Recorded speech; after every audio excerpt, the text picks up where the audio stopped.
사랑하는 성도님들, 우리 사랑하는 자녀들을 이렇게 키우다 보면요, 어느 순간인가, 아유, 우리 아들이, 우리 딸이 다 컸네, 라는 어떤 그 느낌이 이렇게 마음에 올 때가 있어요. 그죠? 그럴 때는 어느 때인가요? 아빠의 마음을 아들이 헤아릴 때, 또 딸이 아빠나 엄마의 마음을 헤아릴 때, 우리 아들, 딸 다 컸구나 라고 하는 그런 마음에 감동이 올 수가 있다는 거예요. 어린아이는요, 그냥 부모가 과자 사 먹어라 그리고 1,000원, 2,000원 주면 되게 좋아해요. 조금 이제 어느 정도 이제 학생이 되고 또 청소년이 되고 청년이 되면 조금 더 많은 용돈을 주겠죠. 그죠? 많은 용돈을 주면 좋아해요. 그런데 뭐 사랑하는 아들, 딸들을 이렇게 용돈을 주고서도 그냥 아빠, 엄마는 기분이 좋지 않아요. 내 사랑스러운 아들, 딸들이 그 용돈을 받아다가 뭔가 좀 규모 있게 나름대로 본인 스스로는 생산적이게 그 용돈을 쓰면 또 그것으로 아빠, 엄마는 기분이 좋을 수 있어요. 자녀들이요. 근데 어느 순간인가 부모님으로부터 어떤 여러 가지 혜택, 부모님이 주시는 것을 공급받았을 때 기쁨이 있죠. 행복이 있죠. 근데 어느 순간인가 아이고야, 우리 아빠가 늙었구나. 아이고야, 우리 엄마가 늙었구나. 아, 우리 아버지도, 우리 아빠도 나를 키우면서 이렇게 힘들으셨겠다. 아프셨겠다. 또 결혼해서 자녀를 키우다 보면은 뭘 느껴요? 아, 우리 아버지가, 우리 엄마가 생각이 나는 거예요. 아, 우리 아버지도, 우리 엄마도 자식을 키우다가 이렇게 이뻐했을 텐데, 나를 이렇게 이뻐했을 텐데, 날 이렇게 사랑스러워 하셨을 텐데, 자식 때문에 속상해요. 아, 우리 아버지 엄마도 나 때문에 예전에 많이 아프셨겠다. 많이 속상하셨겠다. 그래서 아버지의 마음을 헤아려요. 그죠? 어머니의 마음을 헤아려요. 이제 그때서야 비로소 부모님은 자녀에게 그동안에는 어렸을 때는 뭐 부모님이 막 고민하고 막 그런 얘기를 쉽게 얘기 안 하잖아요. 알아듣지도 못하는데 뭐 이제 막 초등학교 다니는 1, 2학년생한테 뭐 부모가 현실적인 고민 얘기를 많이 하겠습니까? 내 아들, 딸들이 장성하게 됐을 때 이제 아버지는 아버지로서의 또 고민 이야기를 할 수가 있는 거고 어머니는 또 어머니로서의 고민 이야기를 할 수가 있어요. 서로 뭔가 공감대를 형성할 수가 있는 거죠. 그죠? 우리 사랑하는 성도들, 우리 하나님으로부터 받는 여러 가지 은혜의 선물도 마찬가지예요. 막 우리가 하나님으로부터 은혜의 선물을 많이 받아요. 그죠? 지식의 선물도 받고요. 지혜의 선물도 받고요.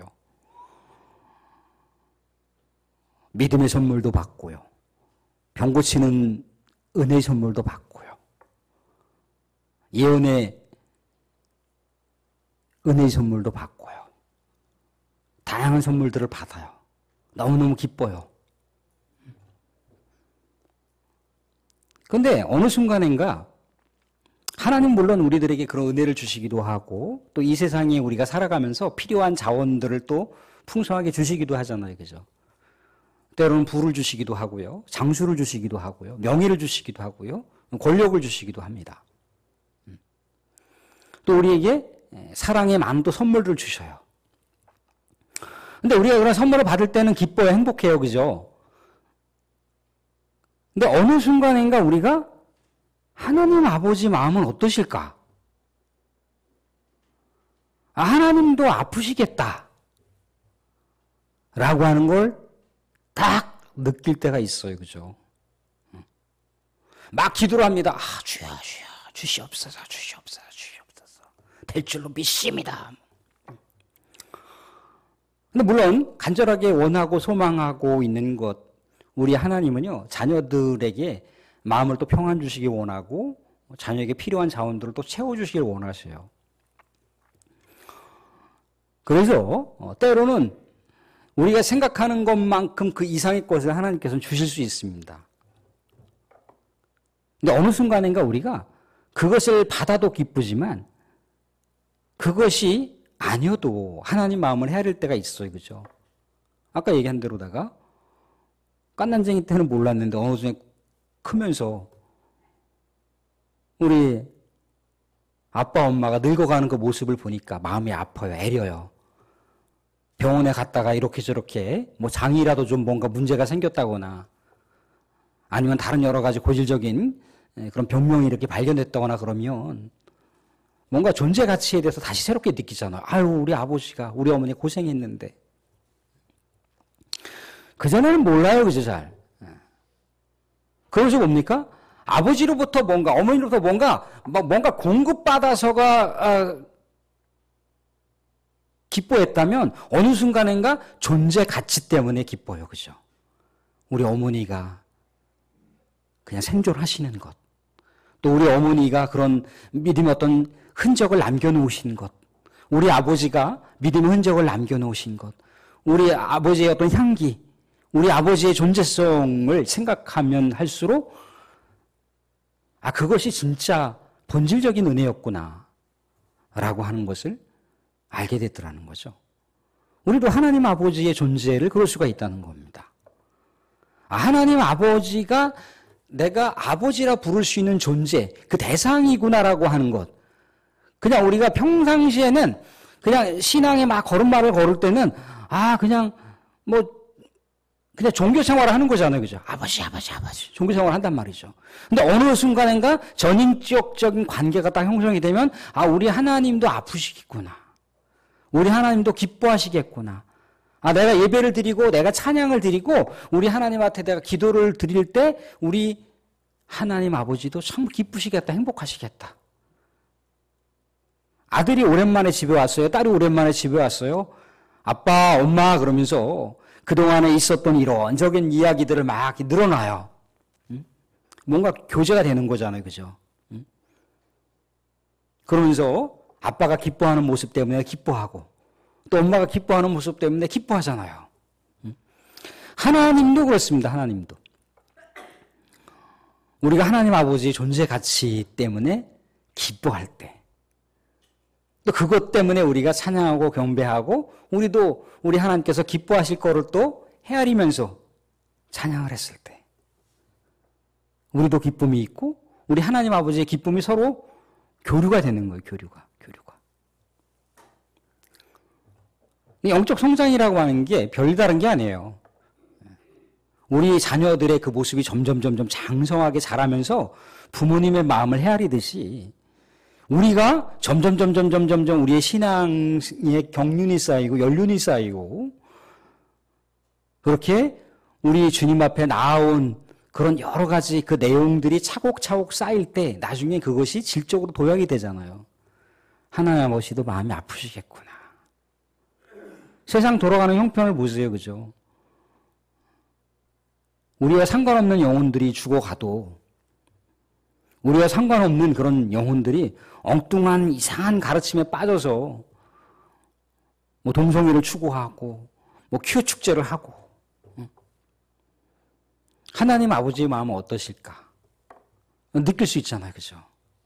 말씀의 본질을 흐려가는 여러 가지 내용들을 마치 상대적인 어떤 그런 문화적인 콘텐츠 내용들인데 그게 마치 진리인 것 마냥 그걸 추구해야만 되는 것처럼 그거 어떤 그런 유행적인 어떤 트렌드를 따라가지 못하면 어떤 세상 가운데 뒤처지는 것처럼 막 추구하고 있는 우리 젊은 세대들의 그 모습을 보면서 하나님 아버지의 마음은 어떠실까?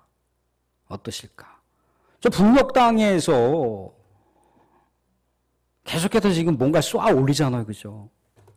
저 미사일 한번 쏘아 올리면 몇 천억 원씩 나갈 텐데, 저 북한에 있는 저 동포들은 어떨까? 저 미사일 쏘지 말고 그거 좀 쏴놨다가 따뜻한 쌀밥과 고깃국이라도 좀 베풀었으면 얼마나 좋을까? 그런 마음들이 우리 민족 정기를 갖는 같은 동포애로도 그런 마음이 있는데 하나님 아버지의 또 마음은 어떻겠습니까? 각 나라 민족과 열방 가운데 수많은 영혼들이 아직도 복음을 받아들이지 못하고 죽어갑니다. 그냥 우리는 그런가 보다 그러는데 하나님 아버지는 어떻습니까? 그 영혼들도 사랑하는 영혼들이잖아요. 그죠? 얼마 전에 친구가 왔어요. 이 세상에 있는 모든 것들 다 포기하고 아프리카로 간다는 거예요. 아프리카 가서 뭐하게. 한번 갔다 왔는데 그 영혼들에 대한 안쓰러움, 안타까움 때문에 가야 된다는 거예요. 정말 세상 가운데 부를 축적하려면 얼마든지 축적할 수 있는 기술이 있는 사람이에요. 근데 놓고 가겠다는 거예요.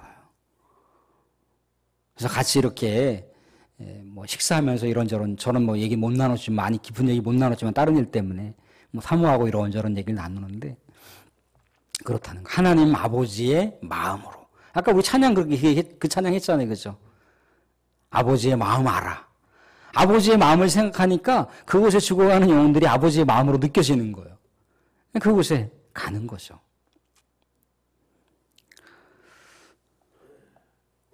사랑하는 분들, 뭐 오전에도 그런 비슷한 류의 말씀을 드렸지만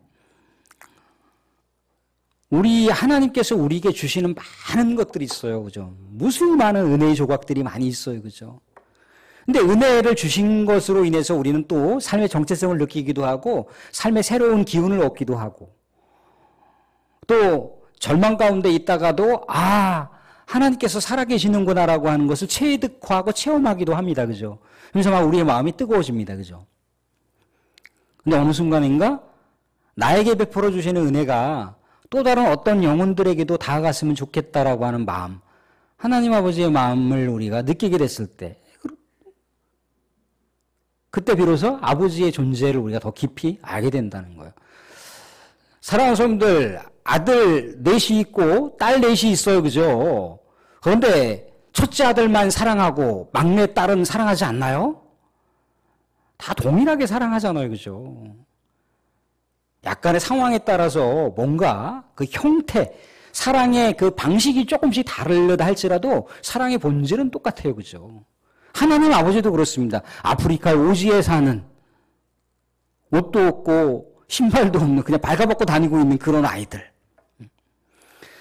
사상과 이데올로기 때문에 자유가 완전히 박탈된 살아가는 그 영혼들, 그 영혼들을 하나님 아버지께서 바라보실 때 어떠실까? 근데 우리는 그렇게 하나님의 그 존재성을 알게 됐을 때 우리의 삶은 더욱더 풍성할 수가 있어요. 풍성할 수가 있어요.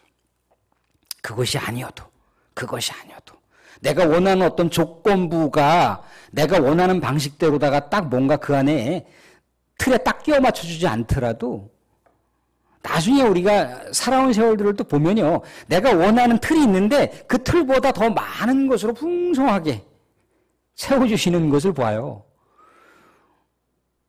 다윗이 그랬잖아요. 내 잔이 넘치나이다.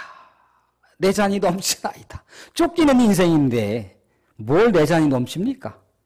언제 어떻게 사망의 음침한 골짜기를 지나다가 칼에 맞아 죽을 수도 있고 활에 맞아 죽을 수도 있고 낭떠러지에 발을 잘못 뛰어서 미끄러져 죽을 수도 있는데 무슨 내 잔이 넘치는 인생입니까? 쫓겨다니는 인생인데 푸른 초장을 무슨 생각이나 상상이나 할 수 있겠습니까? 당장 내 발에 지금 불덩어리가 떨어졌는데 그런 마음의 여유가 어디 있습니까? 하나님 아버지의 존재성이에요. 하나님 아버지의 존재성. 사랑하는 성도, 예수님께서 구약 성경을 율법을 완성하신 분이시잖아요. 그죠? 오늘은 이제 예수님의 그 제사장적인 직분에 대한 이야기를 나눌 텐데요.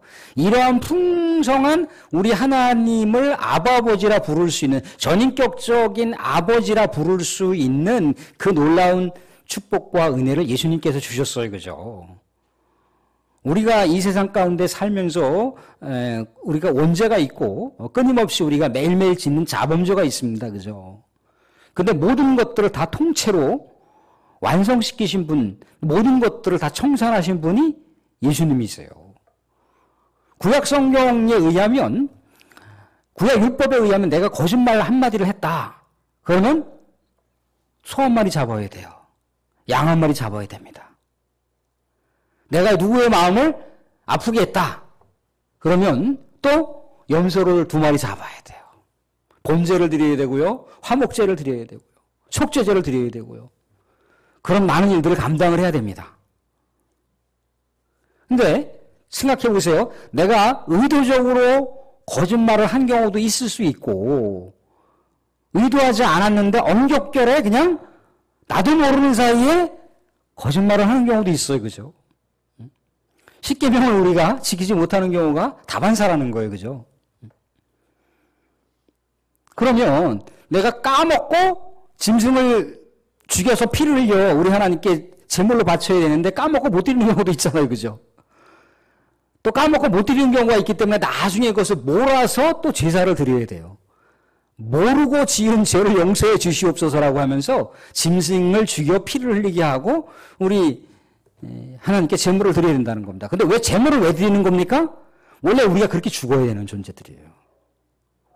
우리가 그렇게 피 흘려서 죽어야 되는 존재인데 우리 하나님께서 짐승으로 대신할 수 있도록 짐승으로 대체할 수 있도록 그렇게 마련하셨다는 거예요. 그게 뭡니까? 그게 제사예요. 제사. 근데 제사장이 그 제사를 집전하잖아요. 그죠? 근데 제사장이 집전을 하는데 제사장도 또한 항구적이지가 않습니다. 제사장도 죄를 짓는 존재예요. 그리고 제사장이 누구의 계열부터 시작이 되냐면 이 레위 야곱의 아들 중에 12아들 중에 레위라고 하는 들이 있어요. 그죠? 근데 레위의 그 후손 중에 아므람이라고 하는 후손이 있는데 아므람. 이 아므람에게는 3남매가 있었어요. 그죠? 3남매가 누굽니까? 아론과 모세와 또 누구죠? 미리암. 미리 본다. 그래서 미리암입니다. 근데 이 세 자손 중에 모세를 이스라엘의 지도자로다가 이렇게 세우셨고요. 또 아론을 제사장으로다가 세우셨습니다. 미리암을 선지자로 세우셨어요. 근데 아무튼간 아론 계열의 이 사람들이 이제 대제사장과 제사장 직분들을 감당을 하는데 이 사람들이 허구한 짓는 게 죄잖아요. 그죠? 자신을 위해서도 죄를 짓고 속죄를 해야 되고 제물을 드려야 되고 또한 이 제사를 드리는 제사장의 업무가 많은 백성들의 그 죄를 책임지는 그런 일들을 감당하는 사람이 제사장이란 말이죠. 근데 이 제사장이 자기도 죄를 짓거니와 항구적으로 제사장의 직분을 감당할 수가 없어요. 한 세대가 지나면 죽게 되고 또 그 후손들이 그 대를 이어서 그 바톤을 받아서 제사장이 돼야 되는데 영구적일 수가 없다는 거예요. 그런데 하나님께서 세우신 예수님은 어떤 존재인가요? 예수님은 남자와 여자의 결합을 통해서 이 땅 가운데 죄된 존재로 다 태어나신 분이 아니라는 거예요. 성령으로 이 땅 가운데 잉태하신 분이란 말이죠. 그래서 예수님은 죄가 없어요. 죄가 없는 존재가 죽음을 이기고 부활하셨다는 겁니다. 그 생명이 영원하시죠. 그죠? 영원한 그 존재가 영원히 살아계신 분이기 때문에 제사장 직분을 항구적으로 영원히 감당하실 수가 있어요. 그리고 죄가 없는 존재가 이미 본인 스스로가 제물이 되셨단 말이죠. 본인 스스로가 제물이 되셨기 때문에 본인 스스로 제물이 되셨을 뿐더러 그 죄의 모든 것을 극복하시고자 죄의 그 결과가 뭡니까? 죄의 결과가 사망이잖아요. 사망.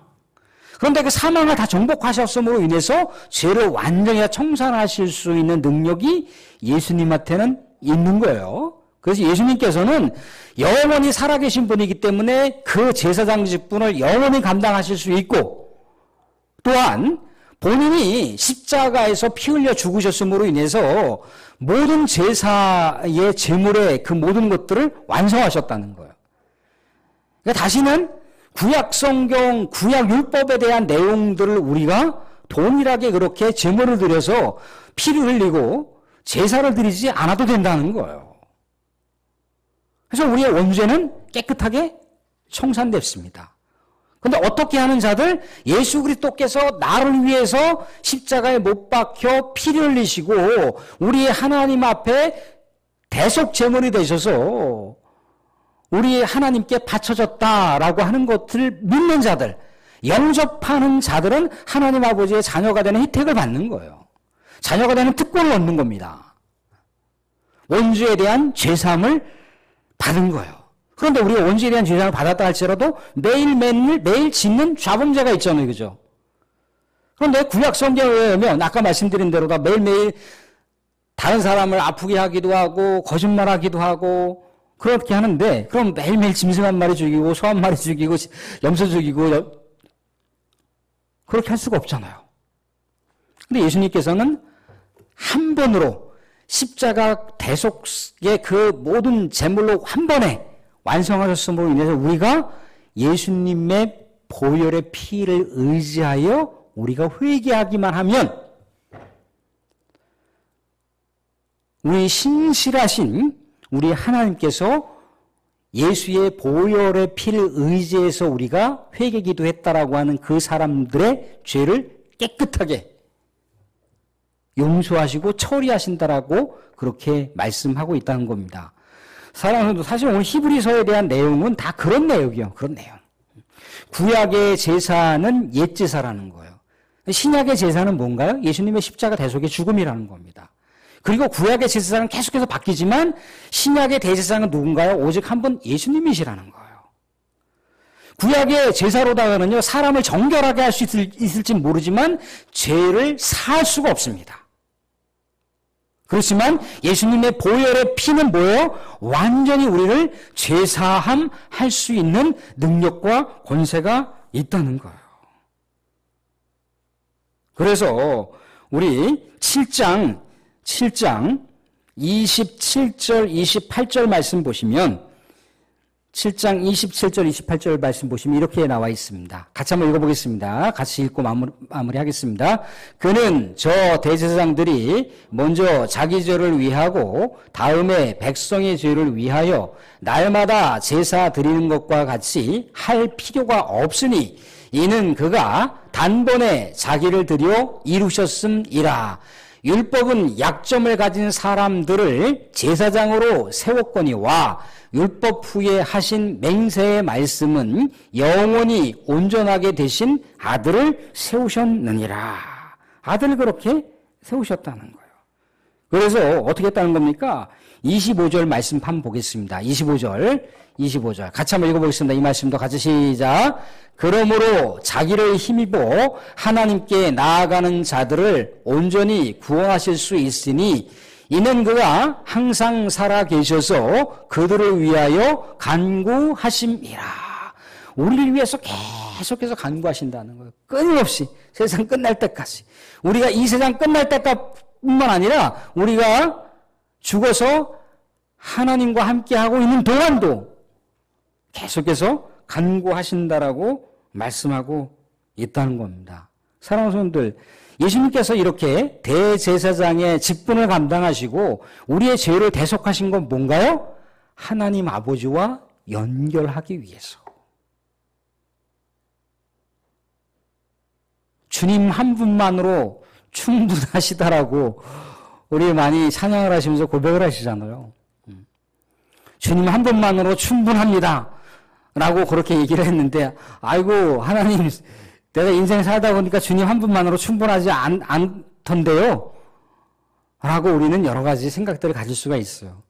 사랑하는 사람들, 물론 우리가 살아가면서 많은 것들이 필요합니다. 은혜가 필요합니다. 그런데 그 무엇보다도 우리들에게 영원한 것들을 다 주시길 원하는, 심지어 하늘에 있는 모든 성령의 역사를 다 우리에게 부어주시길 원하신다라고까지 이사야에서 말씀하시고 있어요.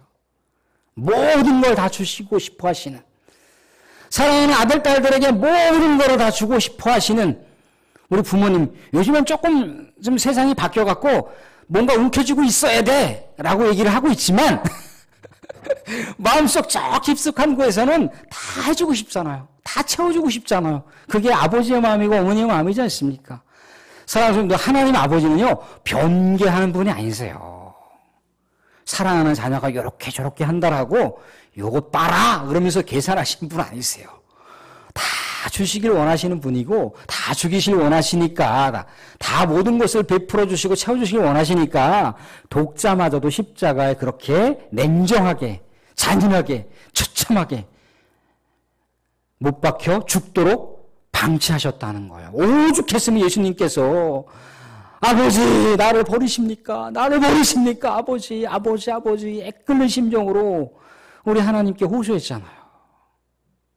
사랑하는 성도님들, 하나님을 또 한 주간 우리가 가슴에 새기시면서 십자가 사랑이 얼마나 위대하고 얼마나 우주적이고 얼마나 대단한 것인지 얼마나 위대한 것인지를 우리가 가슴속에 꼭 새기시면서 한 주간도 우리 하나님 때문에 풍성하게, 한 주간도 우리 하나님 때문에 더욱더 행복하게 기쁘게 살아가실 수 있기를 주님으로 축원드립니다.